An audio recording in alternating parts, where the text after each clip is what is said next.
Welcome to a very special review of the new Deer Hunter EP, and I am lucky enough to have Matt O'Leary with me. Thank you so much for joining me today, Matt. Yeah, thanks so much again for inviting me to do this. We actually have another video, which is a full ranking of all the Deer Hunter albums, but it's really long, so it's more like a podcast, so it's actually been really, really hard to upload, and it's been failing over and over again, but we'll get it eventually.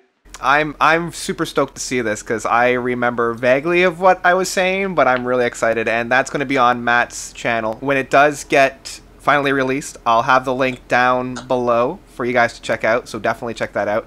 And also check out Matt's music reviews because at the moment, in my opinion, he's one of the best music reviewers on YouTube, and he's shamefully not got enough subscribers, so go down there and subscribe to him because really the insight that he has on some of these albums is just astounding. So that's part of the reason why I asked him to come on today and talk about the new Deer Hunter EP. Too much. Blushing over here. Yeah. So I would love to know just your overall impression of the new Deer Hunter EP. All is as it all. What is it? All. This is a long title. All is as it should be. The title in itself. Yeah. All as all should be. Like, I just want to say all is as should be. Yeah. The all in there is really confusing for me, but I don't know. Maybe it worked better with just the musical. Yeah, because it works within the rhythm and the meter of the songs as it's getting recorded, but just as a title alone, it makes you kind of trip over itself. Exactly. Yeah, it doesn't really roll off the tongue. Exactly. Yeah. Overall impressions. Well, I've listened to it about 4 or 5 times now. Right. So it's pretty interesting in that way because it really is like first impressions. It's a great little like snack. Mm-hmm. And it's really a continuation, I think, of the sound on Act 4 and Act 5. Many of the songs, I think, are pretty similar to that, but I also hear some of the color spectrum in there. Yeah. It's nice to have, again, like Migrant, something that's a little more casual, non-conceptual. I mean, there is kind of an idea behind how they wrote the album. They're including other people, which I thought was, just that gratefulness that they show with the project itself. Yeah, for sure. And when you bring in new blood like that, it definitely rejuvenizes the sounds. I love that you said a nice snack, because that's really what I felt like. It's kind of like when you're at like a dinner party and they're just serving little hors d'oeuvres throughout you're getting little snacks of what the Deer Hunter's all about, because each song kind of has its own little identity of different facets the band presents. I felt like after the last song, I'm like, wait, what? So let's talk about some of the individual songs here. I think if we just start from the beginning song and then just work our way through. The Right Wrong, yeah. But right away, like, that intro, so similar, I thought, to A Night on the Town. Oh, for sure. It's really close to that. I love that drum beat and that driving force that the song has throughout. The drumming on it could have been a little bit more elaborate. And that was not necessarily a criticism, but a note that I had throughout most of the album. Is just, it is definitely the most rocking song off of the whole album. Yeah. It's got the biggest driving force on there. Yeah, it's interesting that you mentioned the drums, because I thought just the production quality overall, you could tell wasn't the typical time and energy, just like painstaking. Yeah. Into it, especially on the chorus, you hear a little bit of that. There's actually a moment, like right after the pre-chorus, the second time, where you can hear the tracks cut out. Yeah. Reminds me of some of my GarageBand demos or something. Yeah. Almost that like cuts out and then the vocals come in. Yeah.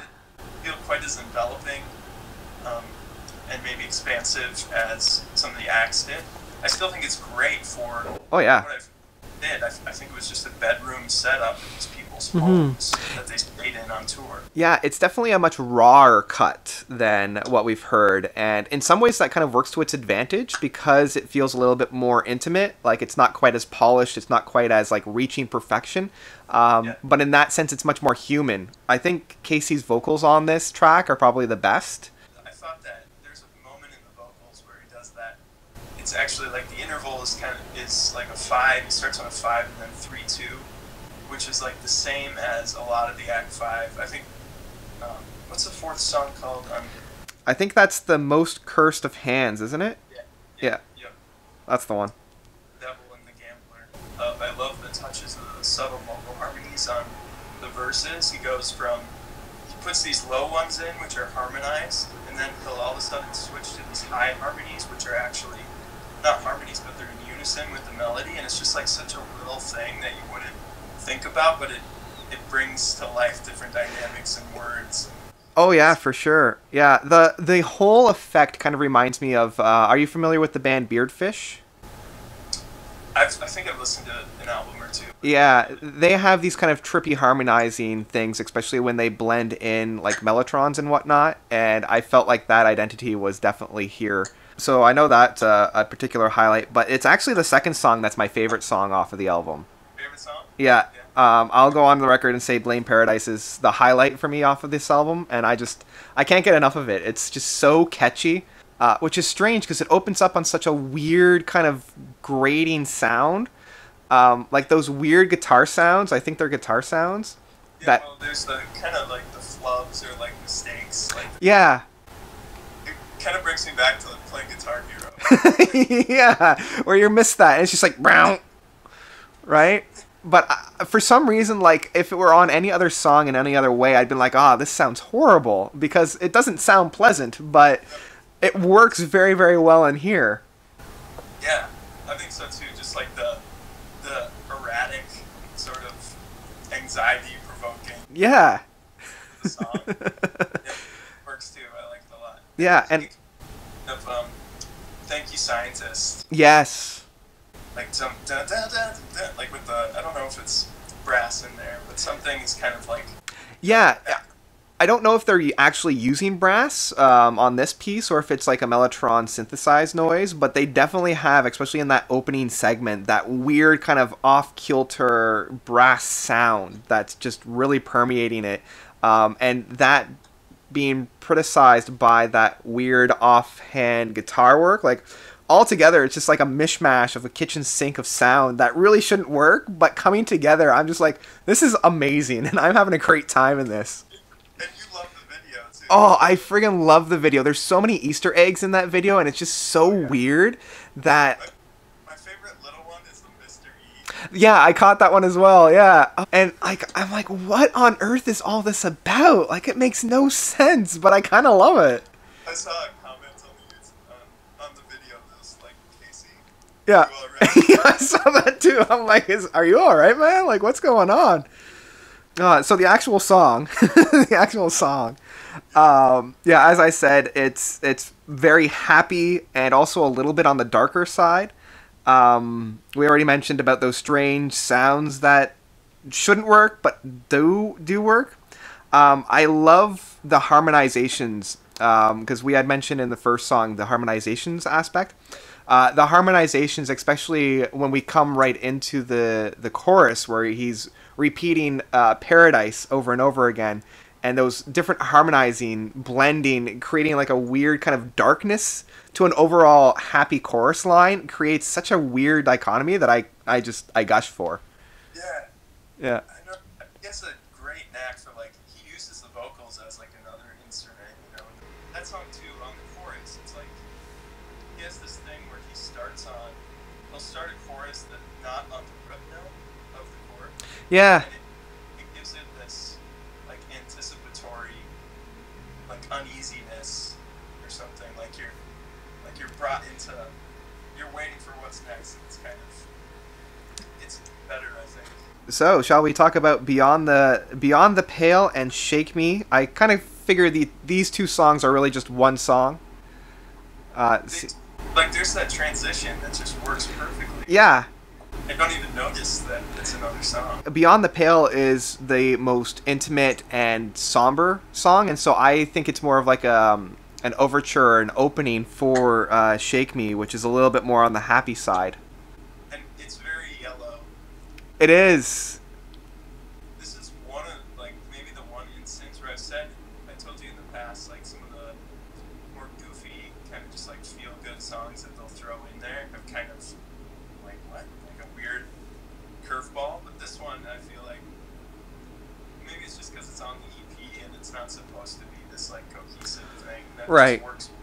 Although it does work in the concept of the EP, because it followed up a very hard-hitting, strange track with a very somber one. So I like the transition between those two songs. The actually Beyond the Pale, I think is one that's kind of like the black sheep in the mix to me. Like it doesn't. Interesting. It didn't really stand out. I forget about it a little bit. Okay. It seems kind of hidden in the track listing. Like I like it, but it hasn't really stuck with me. Right, right. And I think because for me, I don't think of it as an individual track, but rather like like a jumping off point for Shake Me. Shake Me has. There's almost like it's a more sophisticated version of like a karaoke. Yeah. Very like rural America. Yeah, for sure. Especially with some of the lyrics. Like, that was the one thing that I was a little drawn out of. Like, there's the lyrics of "Don't worry about the haters. They're just haters anyway." I'm like, that's a weird... What is this about? Oh, yeah. That's the thing too, is with the lyrics. I feel like, and you said this a little bit too before, that you like music usually comes first. Yeah. Go and dig into the lyrics more so. So since I haven't listened to this that many times, I'm like, I don't know what these songs are really about yet. Yeah, and I that is part of the discovery and the journey of this album, is really getting into the lyrics. But this was the one point of the lyrics where I'm like, okay, I'm not 100% on board yet, but we'll see we'll see what happens. Yeah, yeah. Oh, man. That's what's happening. Okay, so Witness Me. Witness Me. That one's, this is my favorite song. Okay, interesting. Bar. Interesting. Okay. It might grow into like one of my favorite Deer Hunter songs. Oh, okay. I'm just so into it right now. That's pretty awesome. See, for me, I'm going to be a little bit of a devil's advocate, because for me, this is the lowest point of the album. Really? Oh my god. I know. But this is why I love doing these, because we get different takes and different opinions. Yeah, it's for me, I don't know. It's like the most forgettable track off of the album. I do like the fact that it's set in a 3/3 time. I like the fact that it has a little bit of a darker overtone. I do like the bridge that they have with that do do do do do do do part. Like that I can get on board with, but I don't know. Other than that, I guess I'm just not. Is it the part, the end, where it's there's kind of that like spooky Halloween-y synth. Yeah. And then it's like, keep dreaming. Yeah, and that's the part, like, I like that, but I wish that they had done something other than just fade it out. Like, I wish that they had used that keep dreaming aspect to something a little bit more. Ends with just like that, those vocals, like, just Yeah. repeating. I just, that part in particular, like, was just one of those moments. It was just, oh, like, what is this? What's going on? Right. You have the high one, and then you have like the... Right. Just that texture. Okay. Just, Okay. I actually think the chorus, too, is like is maybe, probably my favorite moment Oh, man. on the album. There's something about that melody. And that's funny, because I have in my notes that I think it might be the chorus that I'm not a big fan of. I'm just not feeling it, but maybe I need a little bit more time with it, because, approaching it from a different angle, that helps with it. Yeah, the lyrics, I think, were a big part of it. It's like, will no one witness me? Do I exist, or did I fall into darkness? And then deceit or mystery, do I resist, or have I turned into something more illusory? And I just thought, oh man, it's like if the tree falls in the forest and there's no one around to hear. It's Right. like, no one knows my glory. Okay. See, I didn't even think about it that way, so that's great. Okay, so the last song, All Is As All Should Be. Yep. This one is very end of Act 5. It is. Like a new beginning. Mm-hmm. Yeah, and that might be why I like it so much. This is my second favorite track off of the album by far. It's the most heart-wrenching. I do have a few qualms. Like, this is where that drumming, I think, is the weakest. I feel like they really had enough space for something really special with the drums, and I feel like they didn't really utilize it properly. And the beginning sounds very much like a Steven Wilson song, like from The Raven or from his Insurgents albums. Yeah. At least within that first minute, because it builds itself onto like a nice plateau. And just that atmosphere, that chilling, dark atmosphere. Yeah, I thought so too. It does. It is what you wanted in the last song on the album. I remember you talking about. Yeah.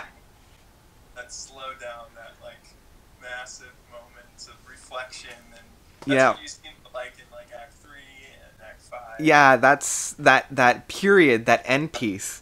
I do have a qualm with this track because it has a little bit of a stop near the end point before we get into the final playout. Like right as Casey was saying, what was the lyric that he was using? He belts out that title track of All Is As It Should Be before it gets repeated over and over again. The first time it's approached, it's this big crescendo, but it doesn't lead to anything. It just kind of peters out. And I wish he had done something at that peak. Yeah, so it was very abrupt. Yeah, almost anticlimactic in some sense. This was the one track I think just concept or thematically really I thought was powerful to me immediately, because I just feel like he's got this obsession with this like generational like pathology or like legacy and how things are inherited and passed down from. Yeah. I think it's really easy to make something that's dark and negative kind of powerful and like heavy and intense, but he always makes something that's so hopeful. Right. And I think that's much harder to do and ultimately really more meaningful and satisfying. Oh, for sure. I agree 100%. It's like that line from Inception where a positive emotion will out-trump a negative emotion every time. So even though we've gone through a pretty dark time through some of these songs, he ends on a very positive note, which leaves the listener in a better place than when they arrived. So the fact that he like shies away from that, I love, because you could easily you're really opening yourself up and being vulnerable when you put something out there that's so like such a conviction but positive. For criticism, you're opening yourself up for criticism, I think, and he just goes for it. Overall, what was your take of the album? Well, I think I'll go favorite tracks. I guess Witness Me, I think Shake Me Awake is really great. Yeah. Is it Blame Paradise? Yeah, Blame Paradise. So I'd say those three are probably my favorite. I think I'll go on your rating scale. All right. Yeah, go for it. Hit buy or something like that. Yeah, pick it up in physical format. Yeah. Right on. I got it on Bandcamp. I think it's worth it if you're into the Deer Hunter at all. This is a good little, like we said, just like little snippet, little snack. Yeah, that's right. And maybe just like wet your taste buds for something later. Hopefully that's pretty huge. Yeah. Yeah, for sure. I know for me, it's pretty much exactly what you were saying. Highlights for me, as I said, All Is As All Should Be, as well as Blame Paradise. Those two tracks, just huge standouts for me. These are ones like, I think even, Shake Me will eventually end up on one of my happy tunes that I've been talking about. Which, yeah. Oh, man. That's right. Yeah. Yeah, so I'll just have like a small mini interlude for the Deer Hunter on those pieces. I wouldn't rate this as high. I would probably say this is a download album, only because EPs are harder for me to get on board 100% with, just because it is that little bit of a snack. But for what it is. Yeah, for what it is, it's still a fantastic, fantastic time. Yeah, there really weren't too many moments that were like, Excellent. Well, thank you so much for coming on board today there, Matt. Sure, thanks, man. We'll have to do this again. Oh, for sure. Yeah, once another Deer Hunter album or something that our interests kind of overlap, we'll definitely get you on here again. Sweet. Thanks a ton.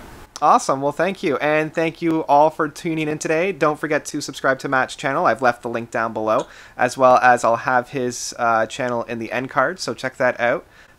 Thank you guys so much for watching. You guys are definitely the best. And until next time, Notes and Matt out.